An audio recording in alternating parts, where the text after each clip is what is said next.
नमस्कार. Logic liberty चॅनलमध्ये आपले स्वागत आहे. मागे ज्याप्रमाणे यापूर्वीचा मी व्हिडिओ क्रांतिसूर्य महात्मा ज्योतिराव फुले यांच्या या पुस्तकातील संदर्भाला अनुसरून बनवलेला होता. मसोबा म्हणजे काय किंवा मुख्य महासोबा या विषयावरती.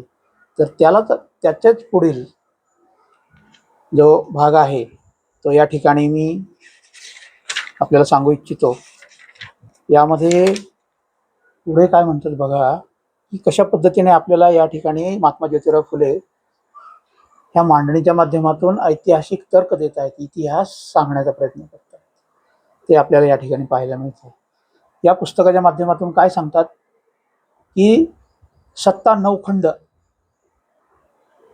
क्षत्रियांची प्राचीन काळामध्ये भारतामध्ये किती होती? नौखंड सत्ता होती. सत्ता नौखंड होती. अखंड अशी नऊ खंडामध्ये सत्ता होती. आणि 10वी तशी काशीस. आणि 10वा खंड जो होता तो म्हणजे काशी या ठिकाणी 10व्या खंडाची सत्ता होती. जपले बहुत एकीस. क्षत्रियांनी आपल्या पूर्वज जे कोणी पूर्वज होते क्षत्रिय, त्यांनी एकीस जपून एक होऊन अशा पद्धतीची 9 आणि 1 10 खंड सत्ता भारतामध्ये उभी केली होती. आणि या सत्तेमध्ये कशा पद्धतीने कोणाकोणाची नेमणूक करण्यात आली होती, कोण कोण प्रमुख होते, उपप्रमुख कोण होते, त्यांच्या आधिपत्याखाली कोण होते, हे सुद्धा आपल्याला या ठिकाणी वाचल्यानंतर आपल्याला पाहायला मिळतं. गुणगंभीर रणामधी शूर. गुणगंभीर रणामधी शूर. नेमिले प्रत्येक खंडास. खंडोबा नाव दिले त्यास. आणि हे जे 9 खंड आणि 10व्या खंडात काशी होती, या ठिकाणी या 9 खंडामध्ये जे या खंडाचे प्रमुख होते त्यांना कोणाकोणाला नेमलं होतं, तर जे गुणगंभीर होते, जे अत्यंत गुणवान होते, आणि त्याचबरोबर रणामध्ये शूर होते, जे लढाऊ होते, जे धाडशी होते, त्या लोकांना नेमिले प्रत्येक खंडास. खंडोबा नाव दिले त्यास. आणि मग या 9 महाशूरांना प्रत्येक खंडाचा प्रमुख म्हणून नेमण्यात आले आणि त्यांना खंडोबा हे नाव देण्यात आले. पुढे काय म्हणतात बघा. वीर प्रचंड उभे मार्तंड. मुख्य केले काळ बहिरीस. आणि हे जे 9 खंडोबा होते यांच्या आधिपत्याखाली कोणास प्रमुख करण्यात आले? यांच्या आधिपत्याखाली मुख्य केले काळ बहिरीस. आता काळ बहिरी हे खंडोबाच्या आधिपत्याखालील अधिकारी, असं महात्मा ज्योतिराव फुले सांगत आहेत. आपल्याला या ठिकाणी एक गोष्ट, जसं आपण मसोबाच्या बाबतीमध्ये पाहिली की मुख्य महासोबा आणि मसोबा, तर त्याचप्रमाणे इथे सुद्धा आपल्याला एक इतिहास पाहायला मिळतो आहे की कशा पद्धतीने पूर्वज कोण होते आणि वंशज कशा पद्धतीने आपल्याला पाहायला मिळतात ते बघा.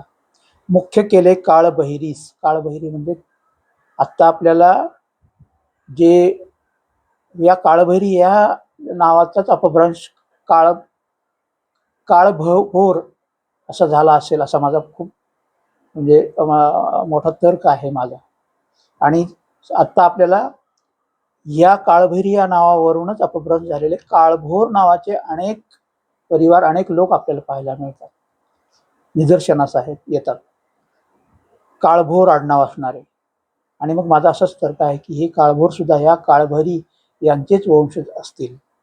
आणि मग अशा पद्धतीने आपल्याला इथे आपला लपलेला इतिहास किंवा लपवलेला इतिहास किंवा गाडला गेलेला इतिहास या ठिकाणी आपल्याला पाहायला मिळत आहे. वीर प्रचंड उभे मार्तंड. मुख्य केले काळ बहिरीस. भैरवनाथाची सुद्धा अनेक मंदिरं आपल्याला पाहायला मिळतात, काळ भैरव म्हणून सुद्धा. आणि काळ भैरव या नावाचाच अपभ्रंश पुढे काळभोर असा झाला असेल. आणि काळभोर नावाचे अनेक लोक आपल्याला पाहायला मिळतात, आडनाव असणार. मुख्य केले काळ बहिरीस. वागवी 9 खंडोबास. आणि मग 9 खंडोबाच्या आधिपत्याखाली हे काळभैरी होते. देश अभंड शुभे उदंड. योजले पाहून खाशास. मानिती सर्व नवलोबास. हे जे सर्व नऊ खंडाचे प्रमुख होते त्यांनाच थोडक्यात नवलोबा असं महात्मा ज्योतिराव फुले म्हणत असावेत. त्यानंतर बघा, मुख्य महासुभा. जसं मागच्या व्हिडिओमध्ये मी तुम्हाला सांगितलं की महासुभा याचाच अपभ्रंश मसोबा, आणि मसोबा हा मागासवर्गीय लोकांच्या वस्तीमध्ये मोठ्या प्रमाणात देव पाहायला मिळतो. पाठीशी उभा कमी नाही खबरदारीस, दुय्यम काळ बहिरीस. आणि हे जे मुख्य महासुभे किंवा मुख्य महासुभे आणि इतर महासुभे या 9 खंडामध्ये जे होते ते कोणाच्या अधिपत्याखाली होते, तर हे जे काळभैरी जे होते अधिकारी त्यांच्या अधिपत्याखाली, दुय्यम काळभैरीस या ठिकाणी म्हणतात महात्मा ज्योतिराव फुले, दुय्यम काळभैरीस. आणि मग अशा पद्धतीने महात्मा ज्योतिराव फुले यांनी हे जे पुस्तक लिहिलेलं आहे, या पुस्तकाच्या माध्यमातून आपल्याला खूप मोठा ऐतिहासिक तर्क या ठिकाणी सापडतो, आणि त्या आधारे आपण काय आहोत आणि आपले पूर्वज काय होते, किंवा आपल्या पाठीमागे त्यांनी कशा पद्धतीने भारतामध्ये किती प्रचंड मोठी अशी सत्ता निर्माण केली होती, आणि त्या सत्तेला कशा पद्धतीने संरक्षित करण्याचं काम किंवा राखण्याचं काम कशा पद्धतीने केलेलं होतं हे आपल्याला या ठिकाणी पाहायला मिळतं. या पुस्तकात पुढे अशाच पद्धतीचे अनेक मोठ्या प्रमाणामध्ये वेगवेगळे मुद्दे पाहायला मिळतात. आपली वेळेअभावी हा मुद्दा इथेच आपण थांबवत आहोत. पुढे अनेक जे मुद्दे आहेत ते मुद्दे घेऊन आपण परत वेगवेगळ्या व्हिडिओच्या माध्यमातून चर्चा करणार आहोत.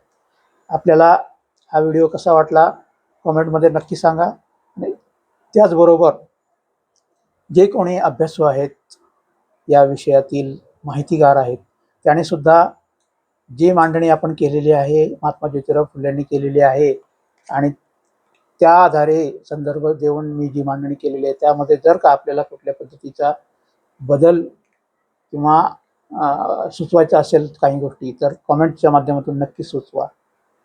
आणि त्याचबरोबर अशा पद्धतीचे नवनवीन व्हिडिओ पाहण्यासाठी चॅनलला सबस्क्राईब नक्की करा. धन्यवाद. थँक्यू.